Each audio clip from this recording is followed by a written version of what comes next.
ya, atau misalnya, oh gambarnya belum 2 tahun tuh udah lumayan agak lengkap gitu. Jadi ada anak-anak yang kelihatan emang dari kecil tuh, bakatnya atau minatnya tuh, gede banget di bagian tertentu, biasanya karena turunan, mungkin ibunya atau eyangnya tuh kayak gitu. Nah, itu juga bisa langsung diarahkan, tetap jangan lupa explore juga yang lain, karena otaknya butuh dan, zaman anak-anak kita nanti besar nggak kayak kita karirnya cuma satu doang gitu, sekarang juga nggak kayak gitu ya, gitu. Nanti mereka akan multitalenta banget dan multi perspektif, jadi silahkan diberikan aja semua kegiatan sambil coba-coba gitu. Hai Halo, Mbak. halo Mbak Saskia. Halo, selamat siang. Selamat siang, kabar baik Mbak? Alhamdulillah kabar baik, semoga semuanya hari ini juga baik ya. Bagaimana sih Mbak cara mengetahui minat anak sejak dini? Ini selalu, pertanyaan yang selalu ditanya. Aku lupa kayaknya di sini juga, cukup dijelasin. Jadi sebenarnya, kalau kalau psikolog tuh misalnya kalau ada yang mau tes minat bakat, itu suggestion kita di 15-an tahun. Kenapa? Karena sudah mulai lebih stabil.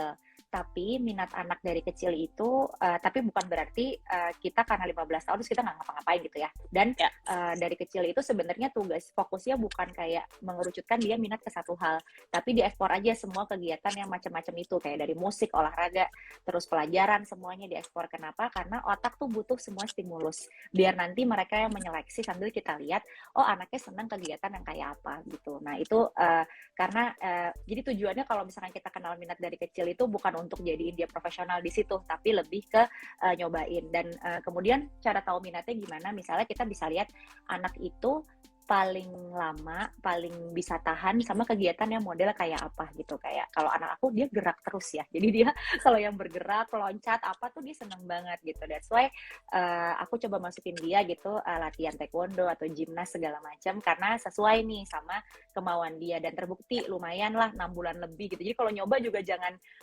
sebentar-sebentar gitu sambil tambahin kegiatan lain gitu. Jadi berdasarkan kebutuhan. Misalnya oke, dia gerak-geraknya udah lumayan tapi aku butuh dia lebih belajar kegiatan yang misalnya dengerin instruksi agak fokus diam gitu. Nah, aku lihat dia kalau sama membangun balok, membangun bricks tuh seneng gitu bikin-bikin gitu ya. Akhirnya aku masukin juga kegiatan yang kayak gitu. Jadi cara ngelihatnya adalah kita lihat anak kita tuh paling seneng tuh yang berulang-ulang dia melakukan apa gitu. Terus kemudian ada nggak kegiatan yang bisa mensupport sesuatu yang dia sering kali lakukan itu gitu, dan itu sebenarnya biasanya bentuknya banyak gitu. Ditambah kita tambahin kegiatan-kegiatan lain yang dia mungkin belum suka tapi menurut kita butuh gitu. Jadi menurut kita atau sekedar nyobain aja juga nggak apa-apa. Nanti dari situ kita bisa lihat karena kadang-kadang ada bakat terpendam yang kita tuh juga nggak ngeh gitu.